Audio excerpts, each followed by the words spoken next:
This hour of CBS Sports HQ's coverage of the Super Bowl presented by Geico, and we're going to get you some cross-sport props. We've got a handful of basketball games today. Number 3, Purdue is in action against Maryland. We got a couple NBA games as well. And we also have 4 hockey games today, and we have our experts who are going to give you some fun cross-sport props, stuff that we love to do here on CBS Sports HQ. Chris Hassel here at SoFi Stadium, joined by Todd Fuhrman and Larry Hartstein, and each one of these guys have a handful of cross-sport props they're going to give to us, and we're going to start with Todd. Todd, you're going to give us some NHL cross-sport props with Super Bowl props as well. What's your first one?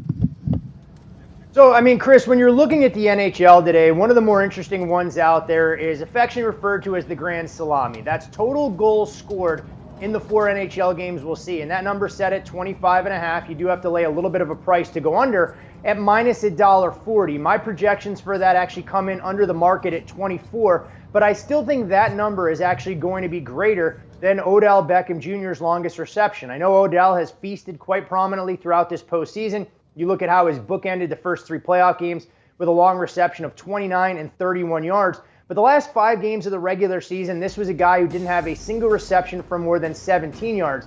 And I think if you're looking at Cincinnati, how they rush 3, they drop 8, they're more than happy to keep everything in front of them and force the receivers to take the profits that are available. I think Odell can be a high volume guy. I just don't see him catching a ball for north of 20-plus yards today. I'll take the total offensive output in the NHL to be greater than Odell Beckham Jr.'s longest reception. All right, Todd, we're going to get another hockey cross-sport prop for the Super Bowl from you in just a second. But there's also a really interesting golf tournament going on in the Phoenix area in Scottsdale.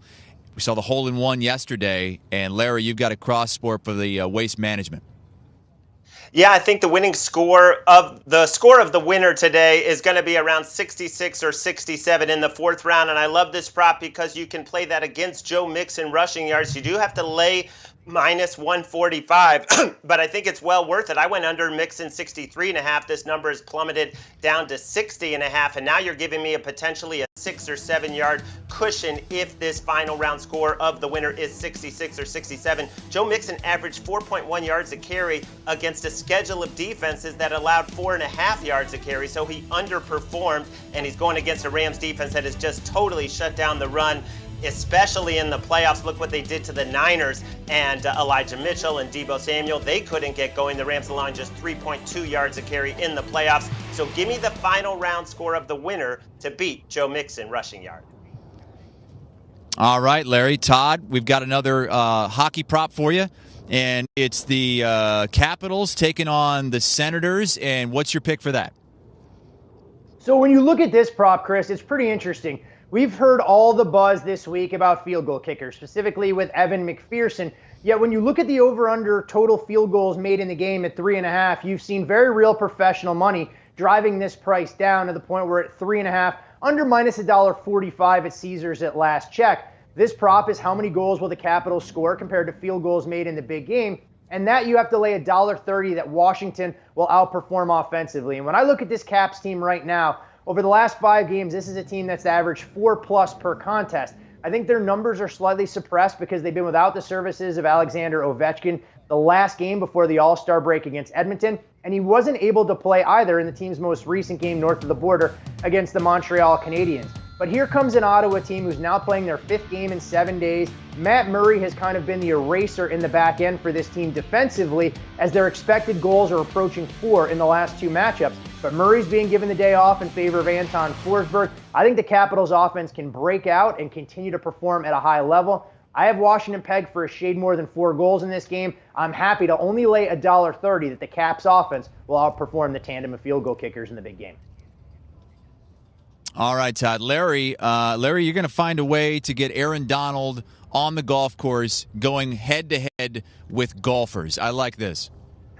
Yeah, let's go back to the golf course and looking at the number of birdies you can expect from the winner today. You're looking at about 6 or 7, and that's played up against Aaron Donald's tackles and assists, which is really set at 4.5. And in the playoffs, he's had 1, 3, and 5. And this season, he's only had more than seven or more 4 times. I mean, he's going to impact the game, but I think it's going to be the other guys making plays because of Aaron Donald's presence. So give me the winners birdies to beat Aaron Donald's tackles and assists. Larry's been the golf guy. Todd's been the hockey guy so far. Todd going back to the ice. The Avs are playing the Stars. What's the cross sport there? So this one is total number of Rams players' receptions versus the offensive output between the Avalanche and Dallas Stars. You do have to lay $1.40 to back the favorite, which would be Rams receivers. But I actually think there's about 10 to 15 cents worth of value here, because when you go through the Rams' playoff performances, typically you're seeing Matthew Stafford utilize 6 to 7 receivers. Now, we know there's no Tyler Higbee in the fold, but I think that'll be canceled out by Kendall Blanton.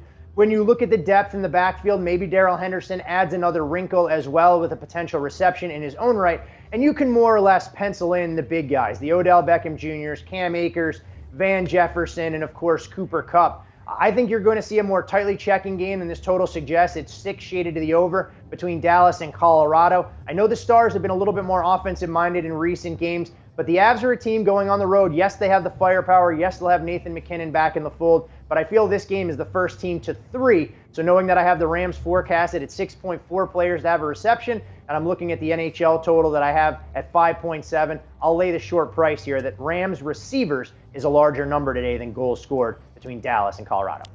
Oh, fantastic. All right, Larry, NBA now, and Jalen Brown. Jalen Brown points against first half points that we see in the Super Bowl.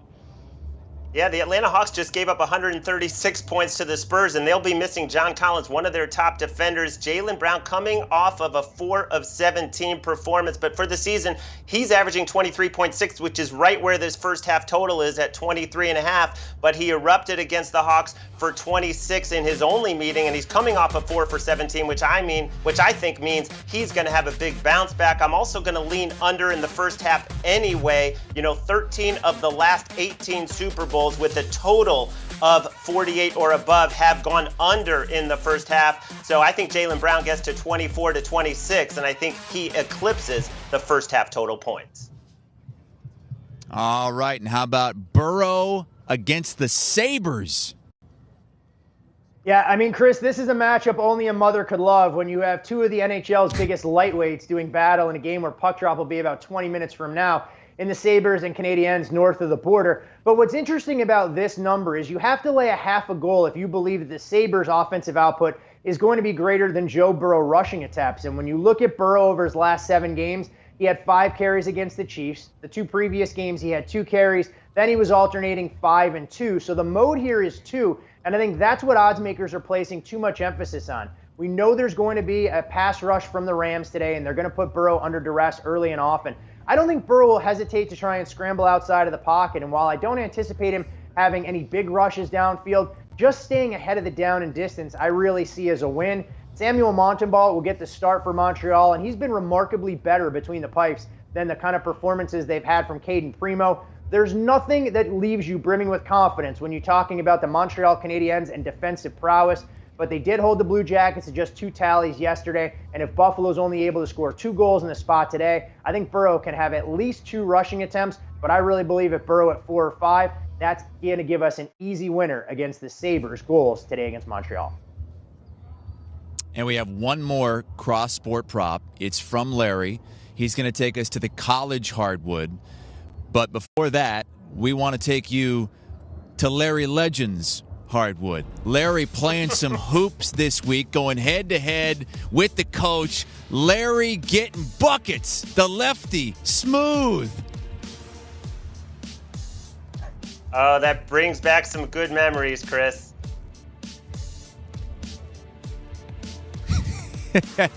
And I know Coach is never, ever going to get over that defeat. All right, tell us about the prop with the Purdue Boilermakers looking to get back on track in college.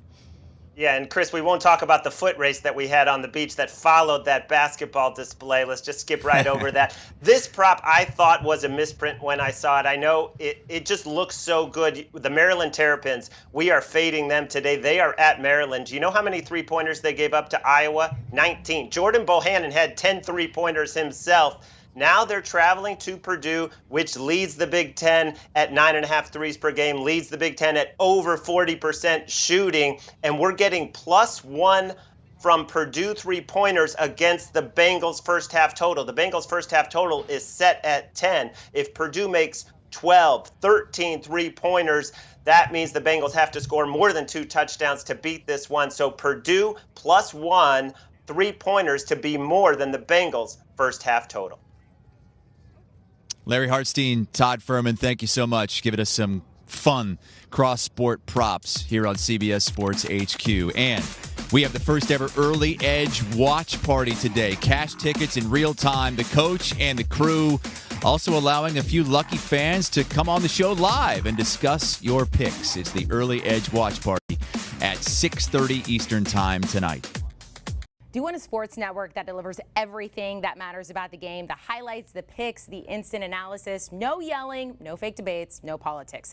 Hit the subscribe button and never miss a moment.